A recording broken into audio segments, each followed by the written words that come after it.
샬롬. 오늘도 하나님 말씀 앞에 나오신 여러분 환영합니다. 우리 함께 기도하겠습니다.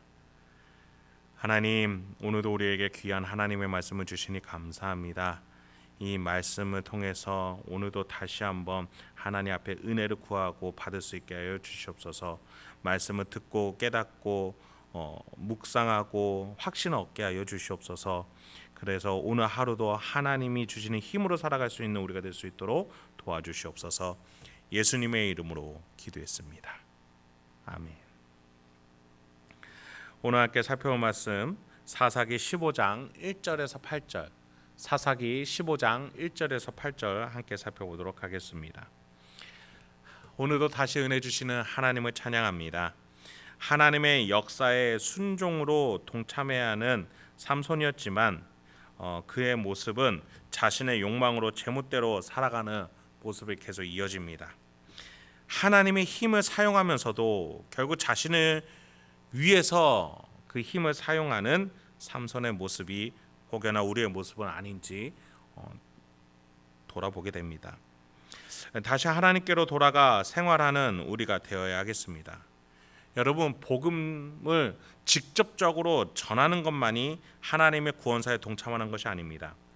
여러분의 일상생활에서 하나님께 순종하면서 하나님의 뜻대로 살아갔을 때 그것 또한 하나님의 구원사에 동참하는 것입니다.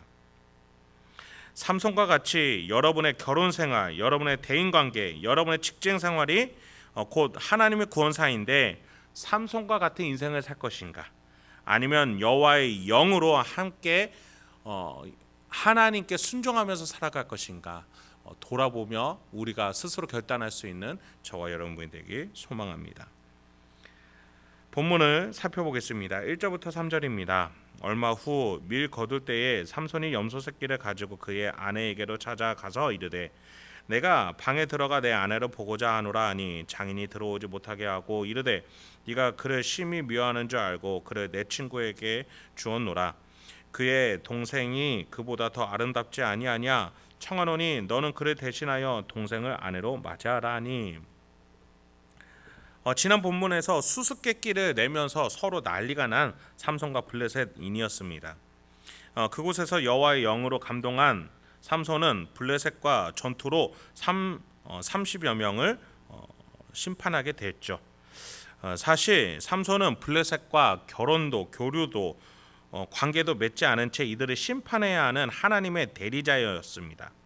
모세와 여호수아의 뒤를 이어서 가나안 정복을 심판자로서 해야 되는 자였어요. 그런 그가 이방 문화와 뒤섞여서 문제를 복잡하게 꼬아 넣었죠. 그 후 얼마 안 있다가 자신과 결혼한 블레셋 여인을 다시 찾으러 간 삼손이었습니다. 장인은 자신의 딸이 삼손을 배반하여 정답을 넘겨주었다는 것으로 자신의 딸을 삼손이 해코지할까 두려웠습니다. 그래서 그를 다른 이에게 넘겨 결혼시켰죠. 블레셋 30명을 죽이는 삼손의 모습에 아마 기겁을 했을 겁니다. 그 대안으로 차녀를 줄 테니 다시 결혼 성사를 이루자라고 장인이 말하고 있는 겁니다. 이렇게 상황이 꼬일 대로 꼬여버렸습니다. 삼손은 여기에 더 큰 분노를 느끼고 더 상황을 더 꼬이게 만듭니다. 3절부터 5절입니다. 삼손이 그들에게 이르되 이번은 내가 블레셋 사람들을 해할지라도 그들에게 대하여 내게 허물이 없을 것이니라 하고 삼손이 가서 여우 300마리를 붙들어서 그 꼬리와 꼬리를 메고 회를 가지고 그 두 꼬리 사이에 한 회를 달고 회에 불을 붙이고 그것을 블레셋 사람들의 곡식 밭으로 몰아들여서 곡식 단과 아직 배지 아니한 곡식과 포도원과 감람나무들을 사른지라. 여러분, 우리의 지혜와 우리의 해결책은 미봉책일 뿐입니다. 문제를 해결하는 것처럼 보이지만 그 결과는 우리의 인생을 더 꼬이게 만듭니다. 여러분, 오늘 지금 우리가 읽은 이 본문의 삼손의 분노를 통해서 어떻게 상황이 더 꼬일까요? 삼손이 유다 지파와 관계가 틀어지게 됩니다. 그 결과 자기 자신이 블레셋의 포로까지 되게 되는 것이죠. 삼손은 장인의 이러한 결정, 블레셋 사람들이 자신의 아내를 겁박하고 더 나아가 자신을 농락한 것에 분을 이기지 못하고 블레셋의 밭을 모두 불태워 버렸던 겁니다. 본문 6절부터 7절입니다. 블레셋 사람들이 이르되 누가 이 일을 행하였느냐 하니 사람들이 대답하되 딥낫 사람의 사위 삼손이니 장인이 삼손의 아내를 빼앗아 그의 친구에게 준 까닭이라 하였더라. 블레셋 사람들이 올라가서 그 여인과 그의 아버지를 불사르니라. 삼손이 그들에게 이르되 너희가 이같이 행하였은즉 내가 너희에게 원수를 갚고야 말리라 하고 블레셋 사람들의 정강이와 넓적 다리를 크게 쳐서 죽이고 내려가서 에단 바위 틈에 머물렀더라. 방금 말씀드린 바와 같이 삼손의 이러한 행동은 마침내 자신의 아내와 장인이 화형을 당하게끔 하는 단초가 되어버렸어요. 여러분, 이렇게 우리의 지혜와 판단은, 우리의 결정은 이렇게 항상 상황을 더 꼬이게 만듭니다. 그래서 우리는 하나님의 지혜, 하나님의 능력, 하나님이 주시는 그 길로 나아갈 줄 알아야 합니다.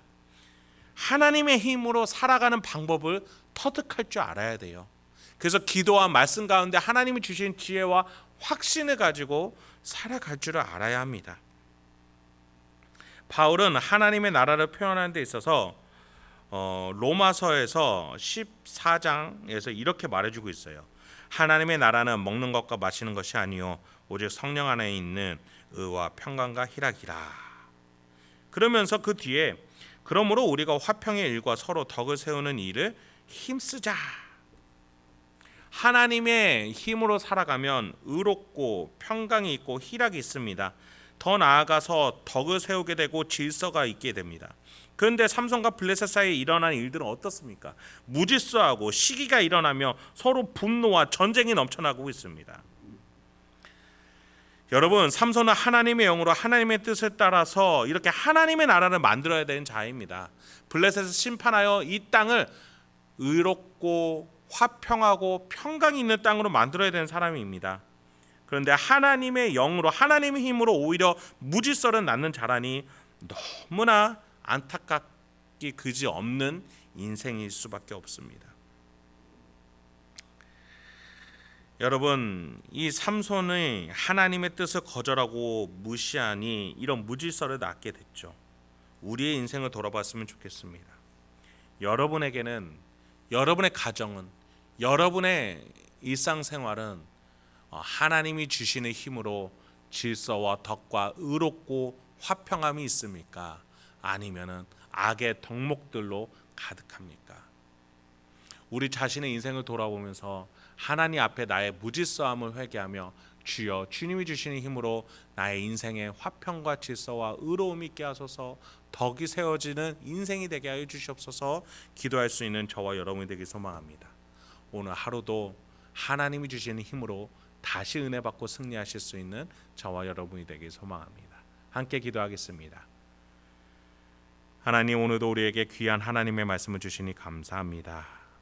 오늘도 이 삼손의 인생을 반면교사 삼아 내가 하나님의 뜻에 따라서 나의 가정을 잘 다스리고 하나님의 뜻에 순종하여 나의 직장과 일상생활에서 덕을 선포하며 질서를 세울 수 있는 내가 될 수 있도록 주여 인도하여 주시옵소서. 그렇게 나를 통해서 하나님의 나라가 만들어질 수 있도록 주여 인도하여 주시옵소서.